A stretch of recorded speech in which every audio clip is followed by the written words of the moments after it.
Yeah.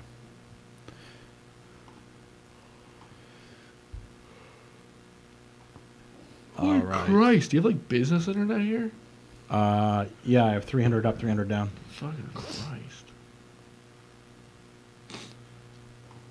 We good, Jeff? We are. Yeah, we're our shit's streaming. Okay, I will roll the intro. Oh, okay. Yeah, you can do that.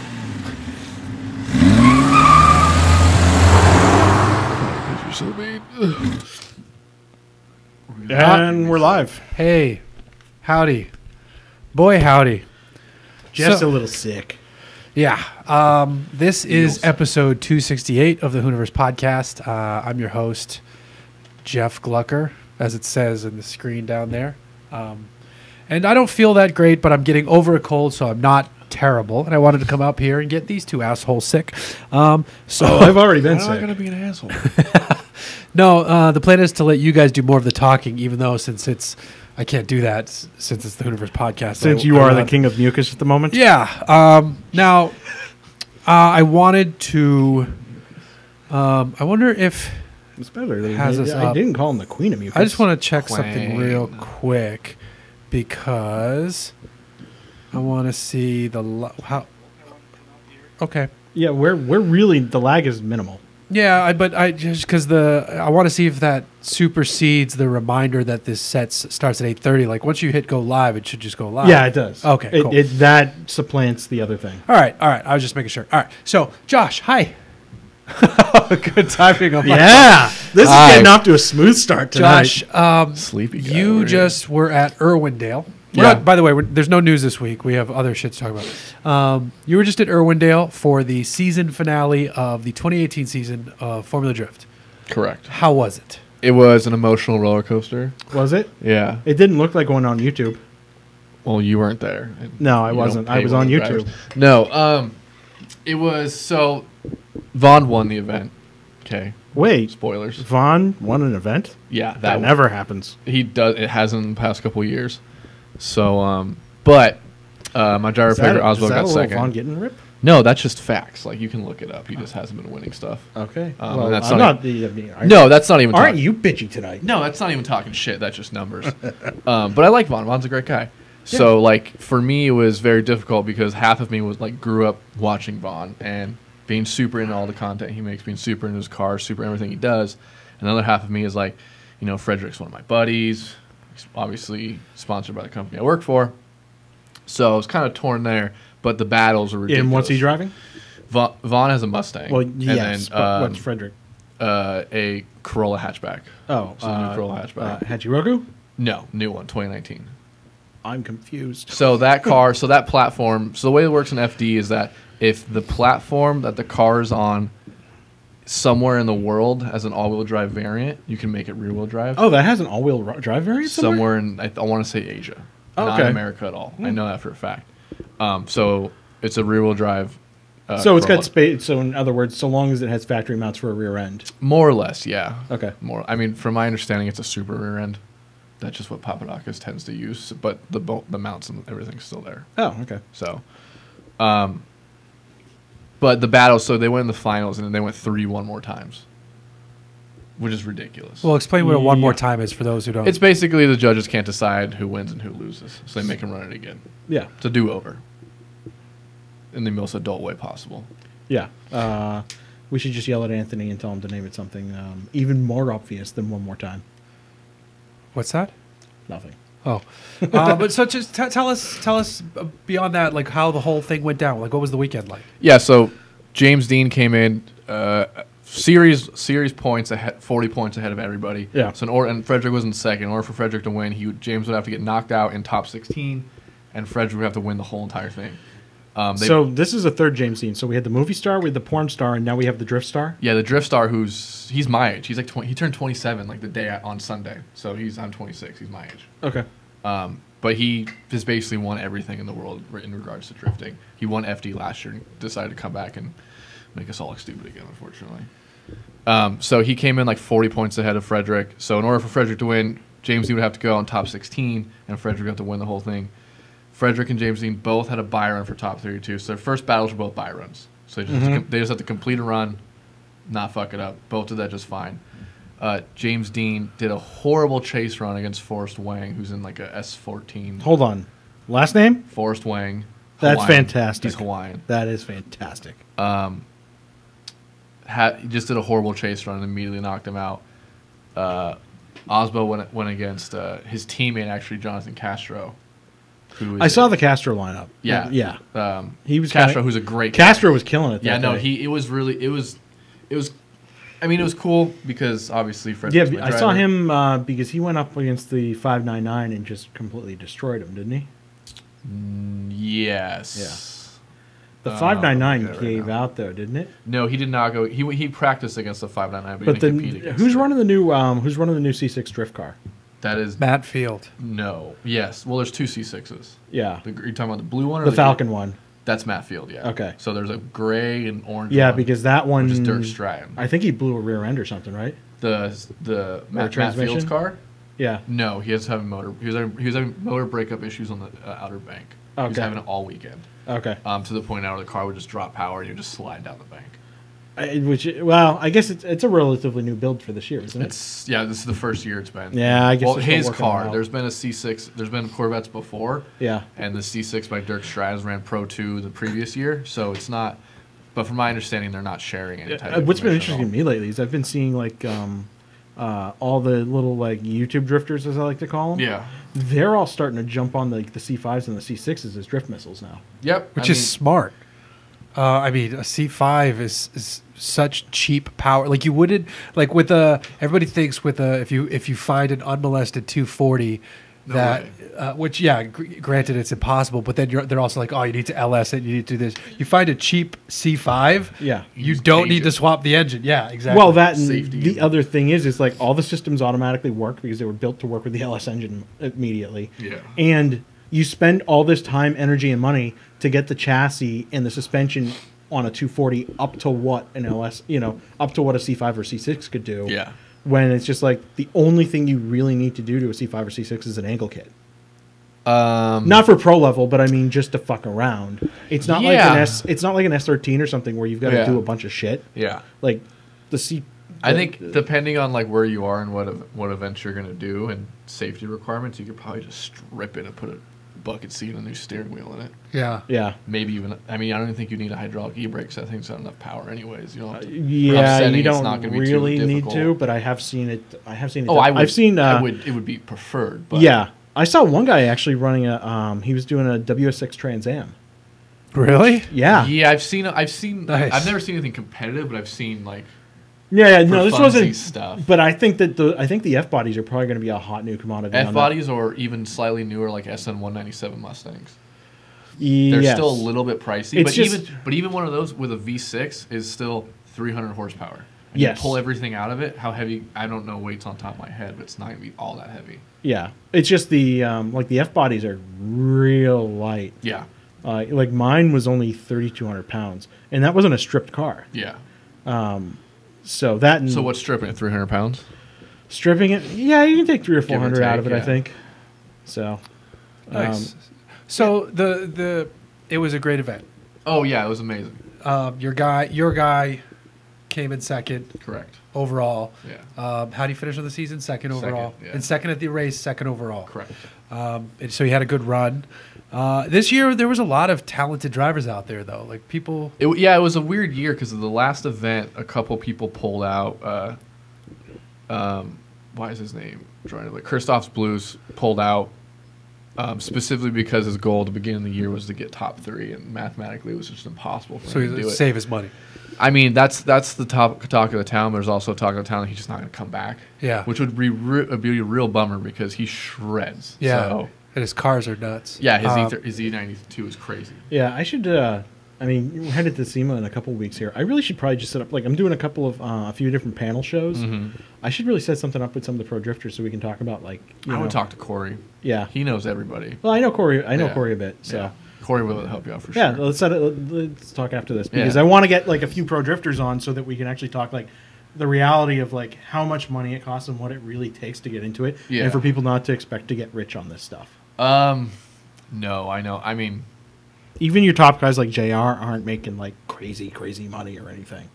Like they've got a good life, but it's not like he's backed by Ford. He's doing all right. JR has a Casey Curry like program, right? Where JR's, they call it the Ultimate Fun Haver Tour. That's basically somewhere like 2 weekends a month. Yeah, and for people, JR is Von Gittin. Yeah, Von Gittin Jr. Then he gets to sell all the RTR stuff, which is like sells all the RTR stuff through dealers. But through dealers. I don't mean necessarily like all the ancillary stuff that he gets as utilizing his name, but I mean purely as a driver. Oh, yeah. You're not making a ton of money. Sure.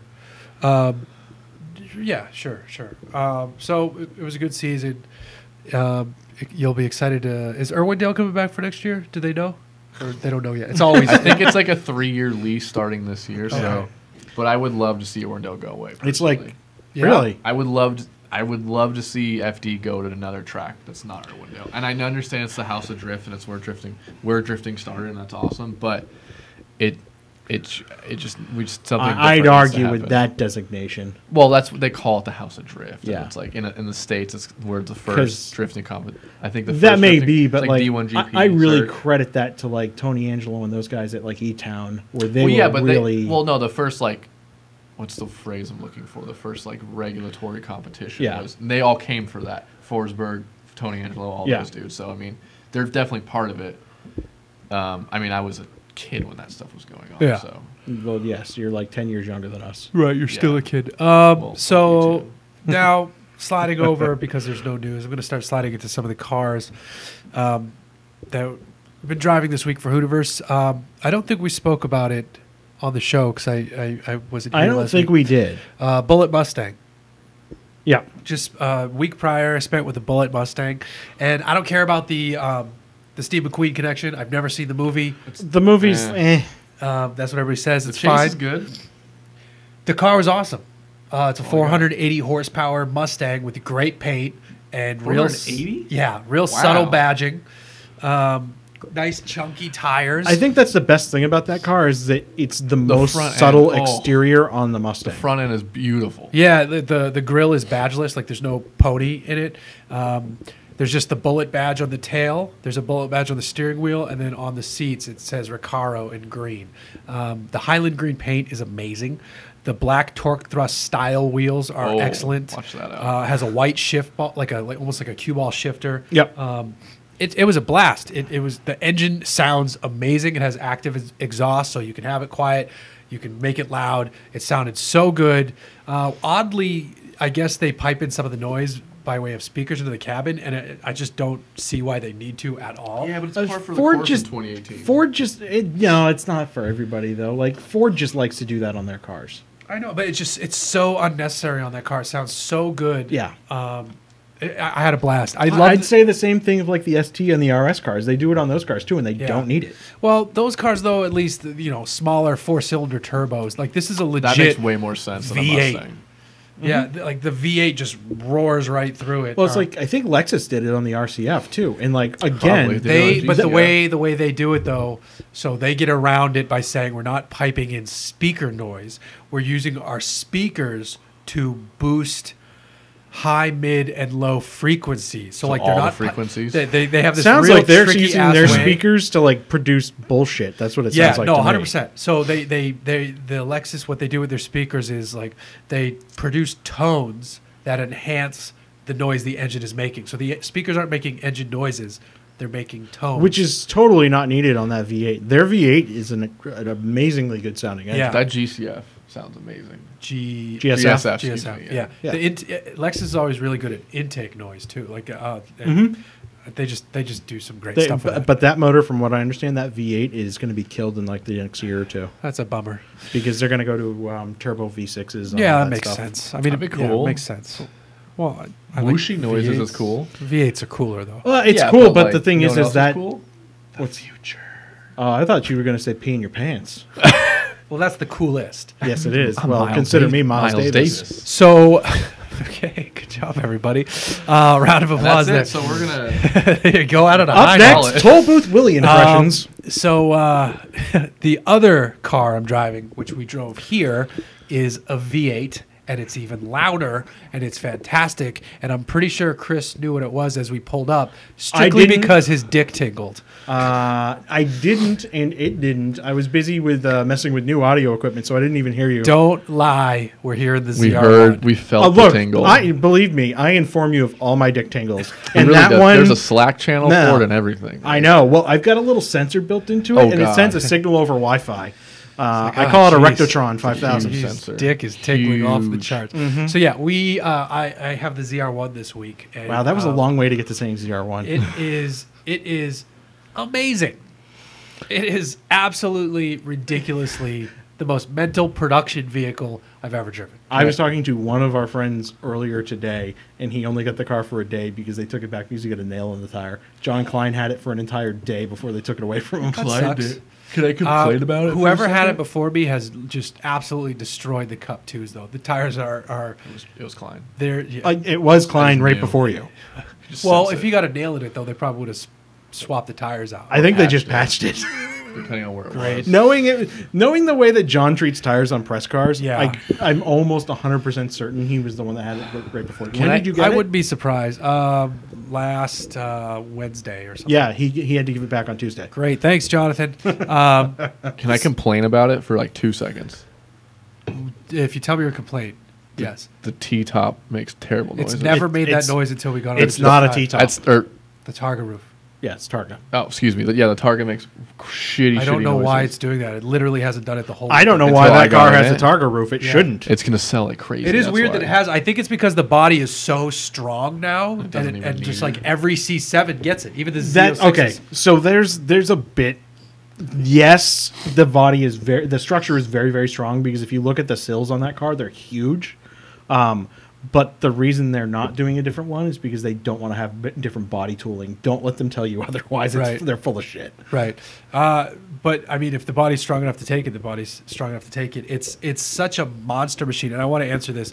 I'm going to dive into your super chat question in a second. I just want to, before it goes away. Jason and I were talking the Car and Driver Hot Lap times last week, or I can't remember what their branding is for it. Lightning Lap.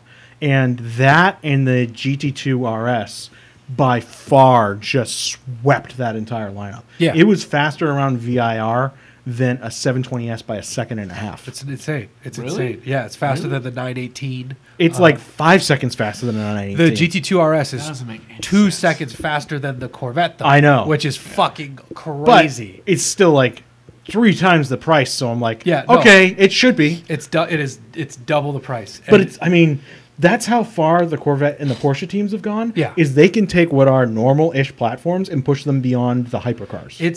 It's unreal. And you can drive it like a normal Corvette with its big silly wing, its loud exhaust, its big front chin spoiler, and you could just cruise around in it, cruise down the highway, and it's fine. It's got a nice sound system. It's got really nice seats. Did they give you one with the competition seats? Yeah, I think so. They're the thin back carbon. Yeah. And then as soon as you lay into the throttle, it's unreal. It doesn't matter traction control. The lights don't even bother turning on to let you know that you're exceeding traction control. It's just like, fuck it, man. Go for it. And you can burn it in third on the highway. Yeah, but the GM like chassis and traction control system is fucking amazing how much it tames those cars. Apparently you can dial in slip now, which is what everybody likes to do, which I didn't know. But before we continue, I just want to hit this super chat question from Owen3D for you. Live in a city in the Northeast. Is the Wrangler the best option for less than $15,000 fun for winter and summer, not a commuter, groceries, and weekend fun? I mean, yeah. No. It's way up WRX, there. man. Sliding is better. What's better than sliding? Yeah, but if I'm thinking, so like when I hear that, thinking summer fun, I'm thinking like top down, and a Wrangler is hard to beat. Get a sunroof. That's not the same. Roll down the windows. No, that's not the same. Take off your windows and doors in the Wrangler. That's fucking people who take your windshield out of the WRX. That is the dumbest thing I've ever seen on a production vehicle. Where I can take off my fucking doors and windshield. Tell that to every single Jeep owner. I will, and then I can drive on a public road with no doors and no windshield because that's safe. I didn't say it was safe. Then it's fucking stupid. Right. It's the dumbest shit I've ever seen. Okay. How do those things not leak? So dumb, dude. Just out of curiosity, and I've never owned one, but how the fuck do those things not leak like a sieve in the winter? I don't know. They just The tops are good. I've never owned one, so like chime in and chat if they do or don't. I'm just curious. The people I know have had them. It seems like it's fine. Like the soft tops are vinyl, so it's going to keep most of that shit out. And as long as you keep the side glass in good shape, and if you constantly leave it up, you're gonna like fuck it up potentially. At least the older ones, because it's like it gets stuck and ruined. So you have to like constantly be. I guess I just have visions of like roadsters like Miatas and stuff like that, to where they have that problem of like it's an eventuality of it's gonna leak. Yeah. No, I don't know. I don't think that's a Jeep issue. I don't think it's a Jeep issue. Obviously, I could. It's a legitimate. Like, I'm curious if people have issues with that. You should get a WRX, so just FYI. But that ZR1, I've heard it is ridiculously fucking loud to drive. It's loud. It's fast. It's crazy. I came home the other night. I was telling Josh this. I came home the other night. I was coming home kind of late from something, so I put it into touring, which basically locks it down to just 2 exhaust outlets and quiets everything down. And I pull into my garage, and I have to kind of 3-point turn just to clear the nose. Yep. And I get in the house. My wife's like, "That car is so loud." I'm like, I have it in full quiet mode. Like if I pulled it in the loud mode, everyone in the alleyway here. I remember when people thought the F-Type was loud, and things have gotten progressively louder since then. Yeah, the F-Type was loud. It's still loud. I saw one the other day, and it's still a loud car. But like the ZR1 and the 350, the GT350R and the ZL1, right? They're all stupid loud. It's like ignorantly loud. Well, the Jag is the loudest. The Jag is the loudest on the throttle overrun. It's like still the king of that. Dumping fuel in the exhaust. And so, but other cars are louder on pure throttle hard pull acceleration. Yeah. GT0DR is stupid loud on the hard pulls. Yeah, it's so is this thing. It's so awesome. You barely hear the supercharger at all. I didn't even. I only heard it like twice the whole time I've had. I mean, those are I believe 4-rotor superchargers now, and like Eaton has refined those things to the point where like you're not supposed to notice them. That, and the other thing is unlike the Z06, that's an appropriately sized supercharger for that engine. So it doesn't have all the heat issues and all that shit. Now, you just reminded me of something. Yeah. On the way here, I picked up Josh, and as I was pulling into his office, I got a check engine light. Did you? I've never had one in a Corvette press car before. Again, I'm going to go ahead and blame Klein. And no, I haven't had it all week. It just popped up. It didn't go away on a restart, and I can't sense anything wrong with the car. I told him it's not flashing, so don't worry about it. Just fucking run it. Just out of curiosity, I've got a code scanner. Let's hit it like right after the show. Okay, I'd be down for that. So yeah, otherwise, that way you know if you can continue abusing it or not. Right. And I haven't shot it yet. I have to shoot it tomorrow. It's gonna be great as I'm driving with the fucking check engine light shining. PO21 misfire. I don't even know what that is. That a Subaru code? No, it's all engine. Yeah, PO0. You have so with OBD2, you have like the generic ones for every motor, and then you get into the factory specific after that. Got it. Now we're switching gears to 2 very different vehicles that do not have V8s, and are actually electric cars. I drove, but I want to talk about them because they're interesting for different reasons. I drove 2 of Hyundai's new electric vehicles the other day, and I've been trying to get the video up. I didn't even know they were making them. Hyundai has a couple of electrics, actually. But so they have the new Kona, which is a gas vehicle they just made an electric version of, which is a compact crossover. So it's like a good alternative because it's better looking than any Prius and whatever else and all the other shit out there. Except the Crosstrek. But there's no EV Crosstrek. There was an EV Crosstrek. There was a hybrid Crosstrek. What about the Taycan? Excuse me. Well, that's not out yet. I actually kind of like the way the Model S looks.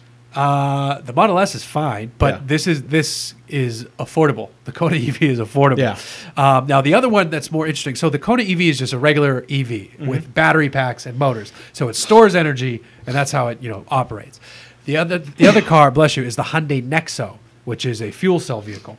Oh, and that sounds super dangerous. going into this, There's nothing dangerous about it. Super sketchy. Okay, you're like the guy in that Archer episode when Archer's on the blimp keeps talking about how they're all going to die, and he's like, "Sir, this is hydrogen." Not, you ever been on the Hindenburg? Whatever. You haven't because it blew up. This is helium, not hydrogen. Yes, sir. exactly. So the fuel cell vehicle is an electric vehicle, except instead of storing energy, it produces energy. It turns hydrogen atoms into it splits the electrons on it, so that then that powers the engine and the battery. So that's what the Honda Clarity is. There's 3 versions of the Clarity. One of them is the Toyota Mirai, which is one of the ugliest cars on the road. So this is kind of cool looking. It's it's a crossover, which is smart of them because everybody's buying crossovers. It has a range of what was it? There's a version of it that has a range of 380 miles on a full tank. There's actually 3 tanks, but it can do the full. There's 2 different with a hydrogen station. There are 2 pumps. One is a lower pressure, one is a higher pressure. This can do the higher pressure, so you can refuel it in 5 minutes, which beats an EV. So you can basically drive to San Diego and back, and that's it because the only hydrogen stations are in Los Angeles.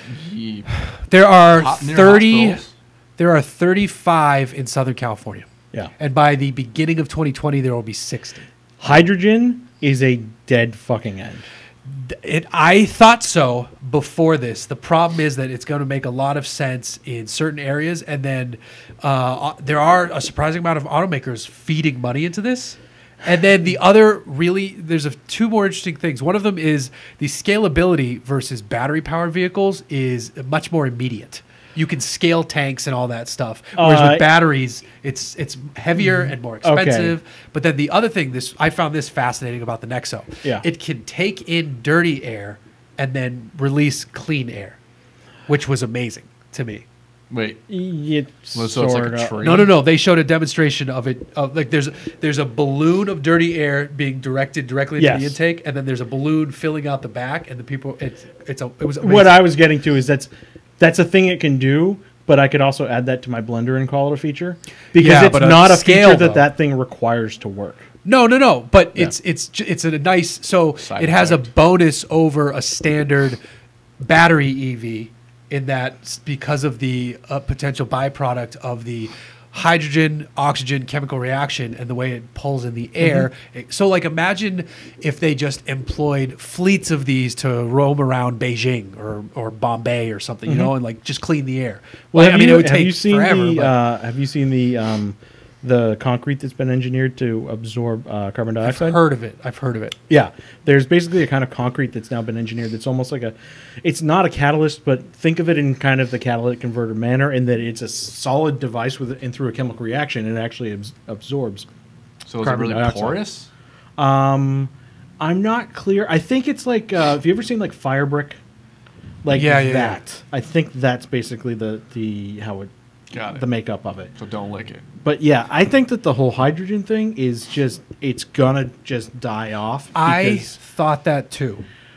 There were people really pressing this in the product presentation period of this launch event, and people were kind of digging into them like, what do you, and there's other automakers who I didn't know were involved in hydrogen. They get a lot of government grants and tax cuts just for pursuing those programs. Yeah. Which is, it was basically intimated by me by a Lexus engineer that Toyota wouldn't even be following that if they weren't getting big tax benefits for it. And that was, I don't know, 2 or 3 years ago that I was informed of that. And I believe it because the thing is that with super high voltage battery charging systems, and especially with the advent of supercapacitors, you can transfer mass amounts of electricity in no time. Like the new, the Taycan, which has an 800 volt system, can get something like 60 miles of charge in under 5 minutes. Yeah. And versus if you were using a supercapacitor system, you could actually completely fill a supercapacitor system as fast as you can pump electrons into it. Yeah, but we're not. Those aren't there yet, though. Well, supercapacitors exist. It's just we're not using them really in that manner yet. But that's almost certainly going to be where we get a lot of our immediate power push in future battery systems. There are guys, and you can do this online, and you can actually see it on YouTube of all places. guys that just buy supercapacitor packs and replace the full battery system in their regular car. They're replacing for like cranking everything with supercapacitors. And the cool thing is they weigh almost nothing and they charge instantly. And they can discharge their full current instantly as well. So if you needed like a big power push, like say you wanted to build a drag car or something with them, it would be perfect because you could dump the entire amount of energy into the motor instantly.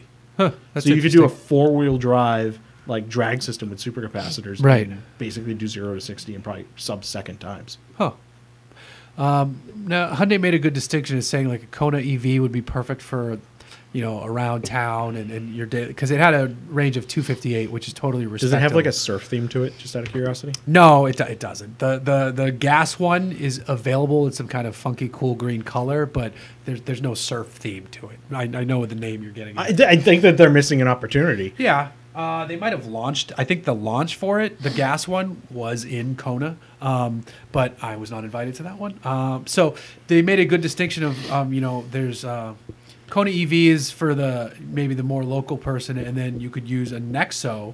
A Nexo buyer could be much more. You could be more on the road. Nexo just sounds like a fake like brand from Futurama or something.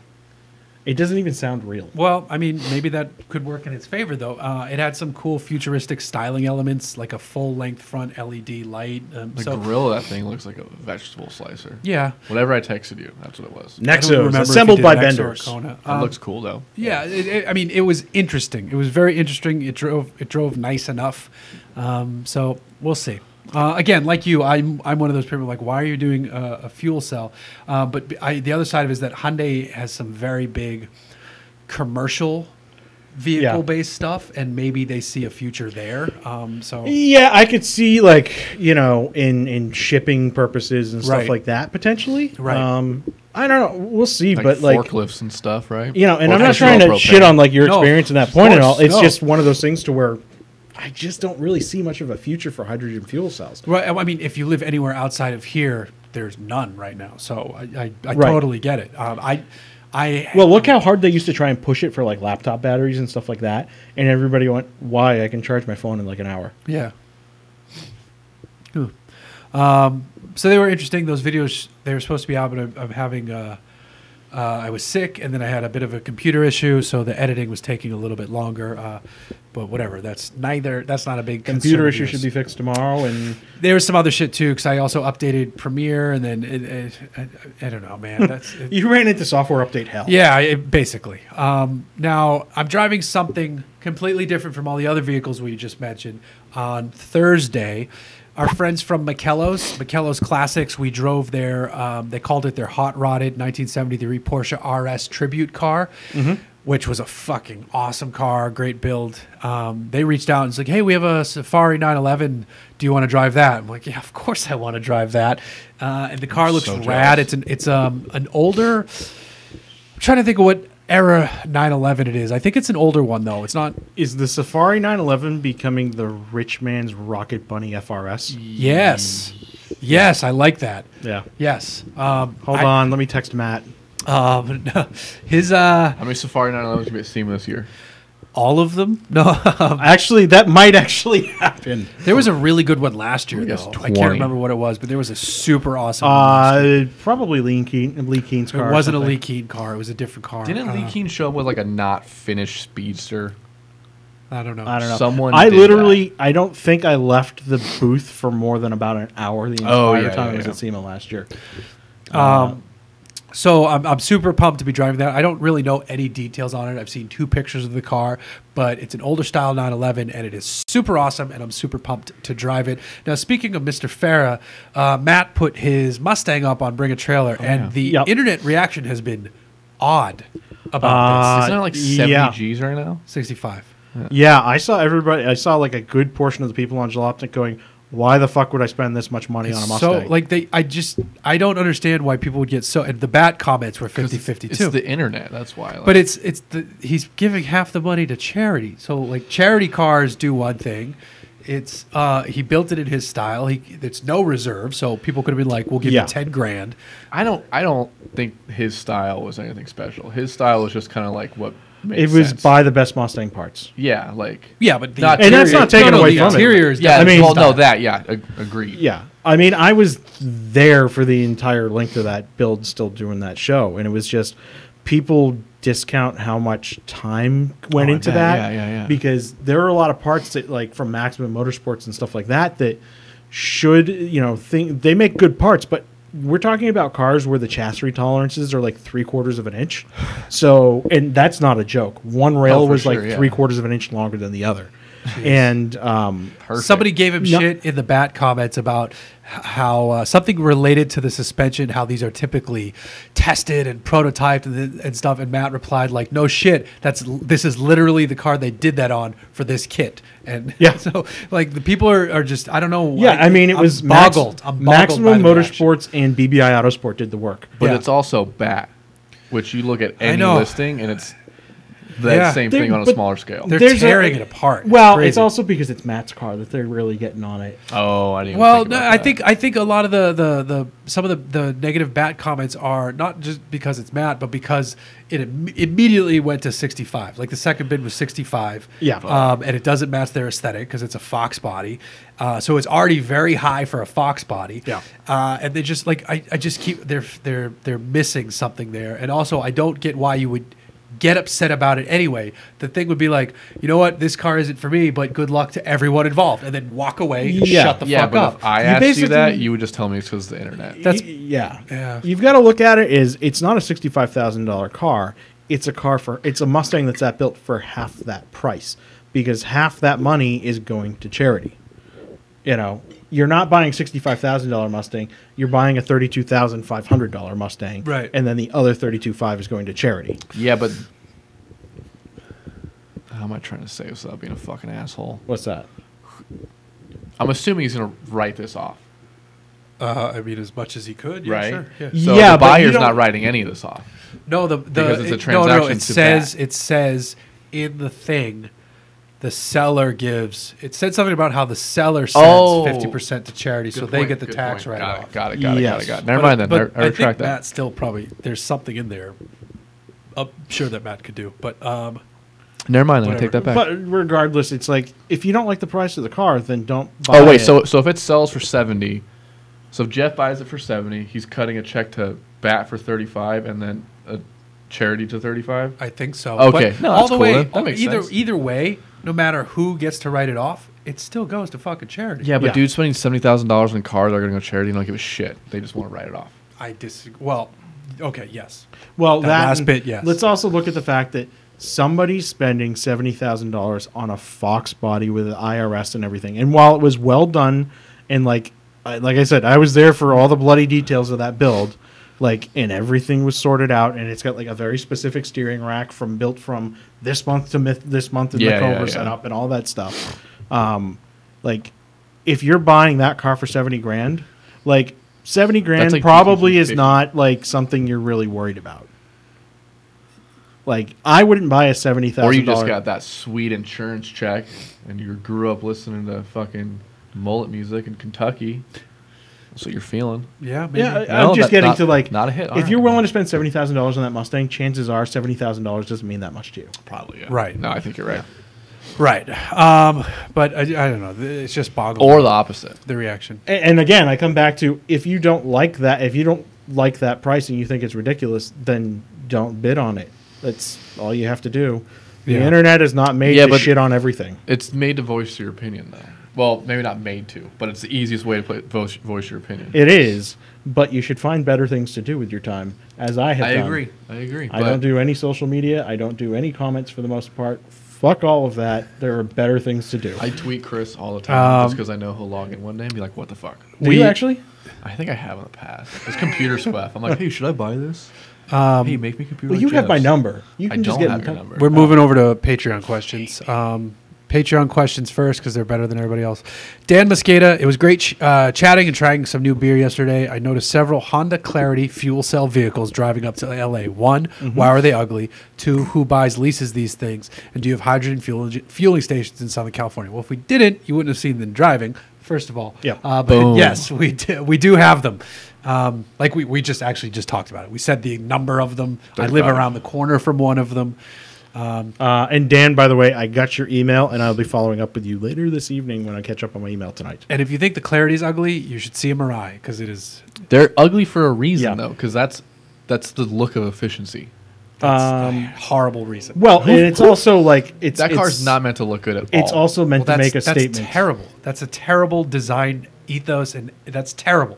If you're a designer, the look of efficiency is terrible. No. Okay. Efficiency can look good. But Tesla Model S, great example. Model S, or my dad just what's more efficient? My dad just bought a new Volt. Like, there's nothing wrong with the way the new Volt you're looks. right on that. You're right on that. I'll eat my humble pie. Yeah. There's no designer that goes, you know what? Efficiency means ugly to me. Or no designer would ever say that. Actually, and this may be a little controversial, I really like the new Accord Hybrid. I think it's fine. I think it's a fine-looking car. I like the new Accords. My dad bought one. It's great. Yeah. He tells me how fast it is all the time. I'm like, good for you, Dad. Okay, I'm going to go hop in that ZR1 I have. My 20 to 50 is crazy. Yeah. He commutes from just outside Boston to New Hampshire every day for work. Yeah. So it's the opposite of traffic, which is good. But he's like, yeah, I fly in that thing. I'm like, all right. Probably because it's quiet. Well, before this, he had a V6 Explorer, and he'd be like, it's as fast as the V8. I'm like, okay. It's like, all right. Sure it is. All right, Dad. Yeah, it was as fast as the V8 in 1954. Right. Ryan Kelly just says, hi. Marshall Cash says, with SEMA coming up and Matt's new Focus RS video from yesterday, I'm thinking about wheels. Do you think we'll ever see larger sidewalls make a comeback, or will bigger wheels forever be associated with more premium cars? Sidewall is slightly making a comeback. Sidewall's always better. People have started realizing that cars that have no sidewall ride like shit. I do not understand why Ford put a 19-inch from the factory on that car. You know how hard it is to find a 19-inch tire? For the Focus? Have you ever driven RS. a stock Fiesta ST? They ride like shit as well. And I drove the RS when we had one. I went to a bigger profile tire on my car just to make it slightly more bearable. I don't understand why they just do normal 18s. The Bullet has 20s. Different. But the tires are like super chunky. Yeah. It's got wheel wells to fit them. Yeah, but the tires are the tires look so good. They actually had sidewalls. It's like a 50, right? On the rear and a 40 on the front. Whatever it is, it's like the right amount. It looks great. Like exactly. Porsche gets it right with they get just they do a low profile, but they do it to the point where it doesn't detriment the ride quality. Honestly, I think a lot of it is people are it's probably the same fucking tire. It's probably that Michelin Pilot Sport 4S, PS4S, whatever it is. They've engineered that tire to maybe even look like it has more sidewall than it does somehow. So I know it's slightly chunky for some reason. I know Falcon for the FK 615, something like that. They used to purposely make it that when you would get some wear into it, your sidewall to like normal driving surface would be a sharp edge. So it would look a lot taller because most tires will balloon over. Yeah. These Falcons, I might have been wrong. They always come in. I worked at a tire shop. They always come in. It was a very sharp edge. The BFs on my Fiesta are very, very rounded. But I love those fucking tires. The Michelins on the Bullet were pretty rounded for the most part, but it still looked like it was awesome. Yeah, it makes for a smoother transition. No, for sure. You know? I've never liked Falcon tires, to be honest. I don't have a problem. That's what it is. Yeah. But BFG right now is my heart. BF is very. I think wheels Michelin soon, still holds the title, but the BFs are so close. I grew up in a Michelin. Just depends on what application I'm dealing with. Like for slightly chunky off-road style tires, I'm going BFG, and then for true hardcore performance car, I'd go Michelin. But there are plenty of really good BFGs too. Facebook question: Chris Cavalieri, Autobox Chevy SSs are stupid cheap right now. Free pass on the auto since it's an SS, or just wait for manuals to drop in price? I'm really trying. Before you answer that, I'm really trying hard to enunciate everything because my nose is so fucking stuffy. You are the mucus king at the moment. So free pass for sure. 100%. I say get it because I don't see the manuals aren't. They're not going to come down much. No, they won't. If you can find a cheap auto SS, and it'd be a great daily driver and with an automatic. That, and again, if you a car that size, like if you tune that car, you can change the way that transmission shift profile is a bit. I don't even think it's that bad. It is. It is. Is it the 8-speed or the 6? I think probably it's the 6 in that. Oh, then if it's the 6, it's better. Yeah, it's the 6. It's fine. Yes, get it. Steve Booten. I'm thinking about getting rid of my GMC 2500 HD since I don't need to tow as much as I used to. Would a mid-2000s LX 470 be a good Connecticut four-season daily? Yeah, it's pretty Connecticut.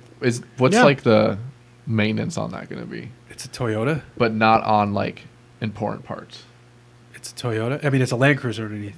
That's a Land point. Cruiser. That's less Lexus-y than the rest of the Lexus. That's a I mean, it's a truck with a nice interior, and it's Connecticut, so you look fancy as hell. And if that's in your wheelhouse, go for it. And there's more and more people off-roading them too. So if you want to do enthusiast shit with it, the parts are there. That is overland. I can also endorse a used Macan. There you go. That's another good. Get the LX and then overland the fuck out of it. Hell yeah. Stephen Muller, did you ever review that mountain bike gear you mentioned a bunch of episodes back? We were going to, but it's just so part of it. What they sent me was pants, and it's just been too fucking hot to wear the pants when you're mountain biking. Lately, though. So yeah, we've waited for it to cool off. So a review of the mountain bike gear is coming soon, I promise. It cooled off, and then this week it shot back to 90 degrees. Like it's a little warm here right now. It was 50. No, it was 49 when I woke up this morning at my house. Yeah, and it was 90 degrees. And then and then Jeff picked me up, and it was 85. So yeah, the Santa Anas are terrible right now. Niles Rogers asks, which Land Cruiser is best Land Cruiser? For me personally, I love the FJ60s. So that's the 80s Land Cruiser.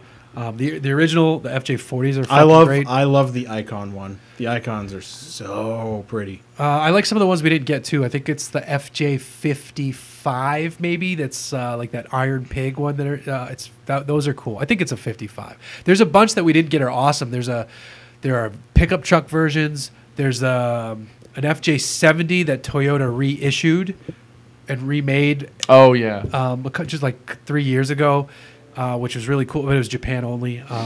So I think it's all the cool FJ60 though, since it's just US. Emil Stenfers Marketson, why LS swap is the most dumb thing to do? It's not dumb. It's just easy and boring. What is he referring to? Like anything specific? It might not be. Or just in general? I don't think it's an English first language question, but I can understand what they're saying. It was written fine, Emil. There's one of the big reasons that if it was your first language, then maybe we need to talk. But go ahead. I mean, there's a big reason that it's so popular, and that's because by far it is the most tunable and adaptable platform out there. Not even that. Cheap. It's cheap and it's reliable. So what's an LS3? 350 horsepower, 360 something like that? 430. 430? Okay. Okay. So what car on this planet needs more than 430 horsepower? Needs. I'm talking needs. Well, pretty much nothing. To give you an idea, 430 is what they rate them in the cars. They sell the same motor as a crate engine with 480. Yeah. So let's just round up 450, right? Split it. What car needs more than 450 horsepower? It's hard to use more than that. Exactly. You dump that in there, and as long as everything's wired and run correctly, all you gotta do is put spark plugs in it every 3 years and change the oil. Well, my point being is there are a lot of engines that could be decent candidates for a swap, but the problem is you can't tune them. There is no tuning software. There is no adjustability. Right. Like that's one of the biggest problems. Like the Hemis should theoretically be a really good swap. But again, tuning's a bitch. The Coyote motors are a little more popular. Size though too. They're big though. The LS is just an easier package. It is. They fit in 240s. Like they fit in. You could the go back on of Porsches, Facebook Marketplace and probably just find just the engine, no trans, no harness for like $300, $400. Yeah, and that's an LS. That's discounting the truck engines. The LQ9s. The LQ9s, the LQ4s, which are aren't they the same? Just they're like an iron. They're iron right now. So they're an iron block. So if you're not worried about the weight, they're super cheap. Yeah. And like a popular motor is to buy a 5.3 truck motor, flip the manifolds around, and throw turbos like on the manifolds. Yeah. They're literally kits for like $2,000 like turbo kits for that'll make those 700-800 horsepower. Bananas. Yep. Bananas. So the LS, to sum up, it's cheap, it's easy, and it works really, really well. And it's supported everywhere. And it's light. Right. And GM I think GM does the best job of offering standalone, here's an engine, here's a transmission, there's a box of parts, go make it work. I think they're still the only one that offers a full emission legal package from the factory. Yeah. Ford doesn't do that yet. No. Yeah. They were going to for a while, but I wish they it was would. supposed to be like 3 years ago. That Coyote motor is, I love that motor so much. It is. What are you going to fit it in though? That's well, it'll fit. Like, what will LS fit in that I won't? A lot of things. A lot of things. Like, such as. I mean, I don't think you're stuffing one of those in a 240. Yes, No. you are. How much modification is needed? Probably the subframe. But if you're gonna That's if you're gonna put a new fucking motor in it, and the only reason I know it fits is because Kelsey Rawlings drifts one, and she was at F1 with these. Coyote But just think FRS? of like, no. just think of the billion things. It'll that fit an FRS. Steph Papadakis did it. I'm just thinking like of the billion I do things that get agree. an LS motor. Like you can have an LS motor and like not hate yourself. Yeah. And then like you get a Coyote motor, and not that it's not a great motor. Coyote was in but a like Cayman. it's almost impossible to fit in it. Yeah, but that Cayman was so chopped to bits. Yeah. No, you're right. Yeah. I think for the person who's gonna be motor swapping, it's and like for something for fun, like a 240, like an FRS or something. It's definitely still there. I don't think it's too much more work.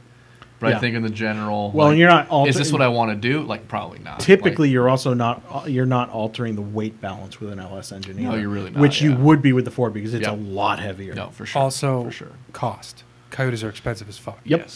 So- Well, they're going down since SN 187s are getting ran into crowds everywhere. So That was our moment of zen several weeks ago. Yeah. So last question on Facebook is from Matthew Carpenter. He's asking if someone is buying my Mercedes.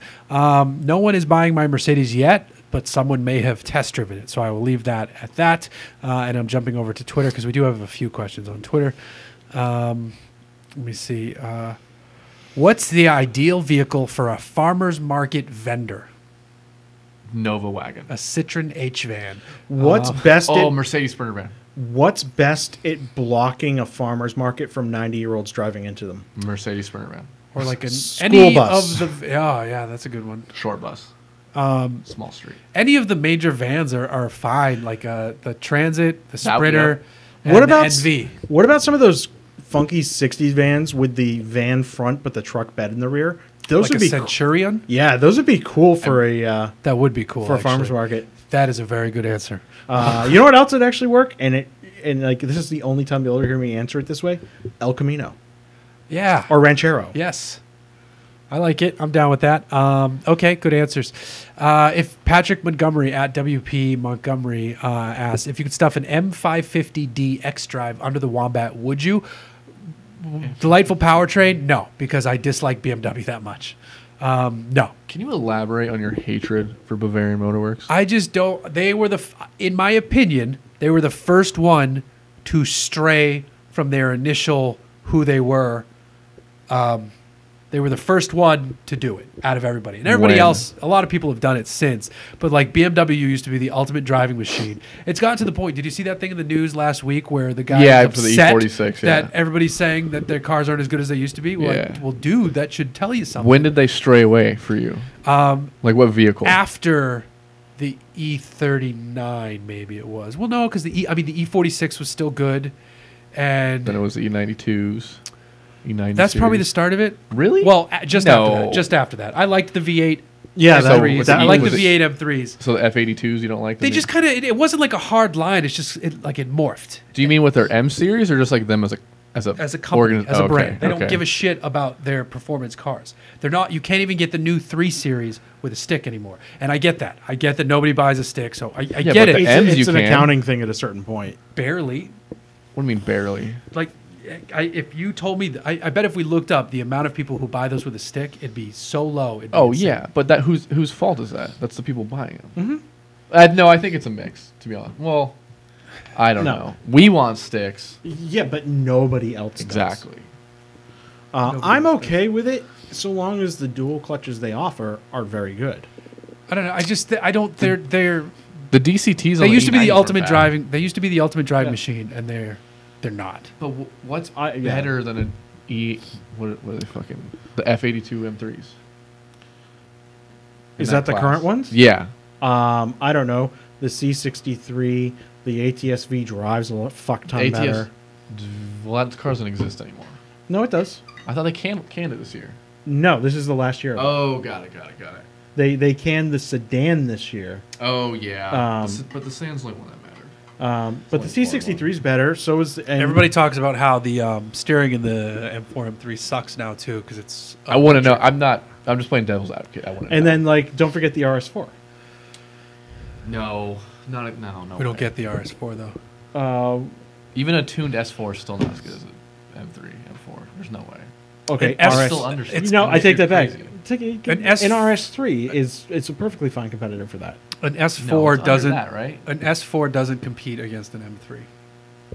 No, So- but I would argue But an that an RS3. RS5 against an M4 is intriguing. Yes, And it's faster. An Yes. RS3. and that's what I meant, not the against- RS4, the RS5. RS5. RS3 against like a M2 or M235 for an S.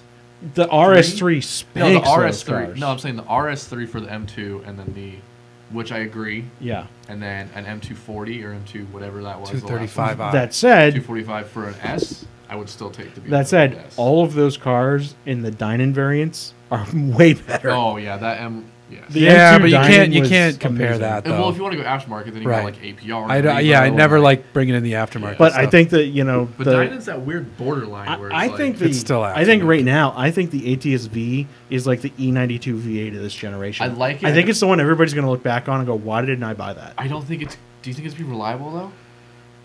I don't know of anybody having major problems with the LF4. It hasn't been out very long though. Well, not well. Well, no, they've very been long, around for a but- while now. But not in that trim, right? With Uh, that much power with 2 turbos, like No, the LF I want it to be good. Like, like, I want 1 in 5. those years. motors I know for a fact Uh-huh. like are good to almost 600 Okay. without like issues. That's cool. Like insane with the and that's where the like the CTS-V Is that Sport- interior going to age poorly though, on the ATSs? I haven't been in in terms one in of a long wear time. and tear or how they look. Both. I don't think it's going to be any better or worse in terms of like aging in terms of appearance. Uh-huh. Quality wise, I don't know. Just in terms of the materials, I think they'll probably be okay because I haven't had like any big complaints with like GM interiors falling Yeah. apart at old age with like modern stuff. But old stuff was garbage. Like It- my Camaro's interior was. Is shit. an ATS-V going to be cool in 10 years because it was only made for a certain amount of time, or is it? Gonna be I think cool- it's going to be. Or is it going to be cool because it was just a good car? Because I think an it's gonna M3 is cool because it's a good car. I think it's going to be cool because it was. They're relatively rare. Mm-hmm. And frankly, out of this generation, it's the best chassis. It's the Alpha chassis. The Period. Alpha chassis is very good. I agree on that 100%. I just, don't like Camaros, but strange. so- And as much as I'm advocating this car, I couldn't ever really get fully in sync with the ATS-V when I drove it. I just, because of the other stuff I have, just going to that was a little jarring. Where I just never felt in sync with the power curve and everything on the Okay. drivetrain. But it is objectively, it's awesome, and that car just wants to spin its tires Oh, that's cool. everywhere. I think all those cars in that class kind of want to do that. Especially That the one- C63. That one and the C63 are Yeah. like, I'd say the ATS and the C63 are equally as happy to do that, but they make the same power. So But back to Patrick's question, that is a great powertrain. But again, yeah, I also I want rear wheel drive. So there's Yeah. that. So when someone makes a $500 option that is super simple to get Q out of the ATS, I feel like it'll be more desirable. You could use your Yeah, Chris potential has got it. Perfect. audio system. Or you can just Clary on it. I Like, don't they have Could a- you aftermarket in a car like that, or is it too embedded into the no, car? it's too embedded because Yeah. it controls everything. But my suggestion is like Oh, yeah, because there's just not even, use like, volume CarPlay or knobs. Android Auto, and that fixes the problem. But does that have CarPlay and Android Auto? Yes, they do. Oh, Yeah. then stop complaining. That's the fucking future. Yeah. So I mean, the only thing that you get hung up on that point is the climate controls, but that's not that big a deal. right. But, like, roll the windows down, you're fine. Like, turn the heat seaters on. The heat So- seaters. The heat seaters. Thinking of interesting cars I've coming up next week is the Hyundai Veloster and Thunderhill, Oh. and then I'm doing some random shit with Bentley, which I'll talk about more next week. If you're going to be doing random shit with anybody, Bentley's a pretty good choice to be That's doing. a pretty it with. good... Yeah. You might go, like, falconing. well, I joked that was on the Oh, list, but it's not on the damn it. list. I'm going to the Pirelli World Challenge race at Laguna Seca, so if anybody's going up there, hit me up Oh, I on have- Twitter, I- email. And it is whatever. no longer Mazda Raceway Laguna No, it's Seca. No. WeatherTech. It's. I mean, even when it Like was rolls Mazda. off the tongue, doesn't it? WeatherTech. I'm going up to the WeatherTech circuit. So there's that. Josh, why don't you tell everybody where they can find you on social media? Instagram at Mr. Steal Your Dog. That's the best place to reach me. Mr. Steal Your Dog. Yeah, you say that every time I say that. Yeah. You want wheels and stuff, let me know. We'll talk. Chris, tell everybody about Shout Engine. As usual, if you want to do a podcast, go over to Shout Engine. We will hook you up with the hosting and all that fun stuff. It's your responsibility at that point to be good and to post to iTunes, but we get you the basics. There you go. We're not always good. We're good most of the time. And that's episode 268 for the week. Thanks for tuning in, everybody. I promise not to be as stuffy for the next one, and we will see you a week from now. Yep. Do we need a moment of zen? I don't think we have a moment of zen this week. No. We're just going to say goodbye. That's it.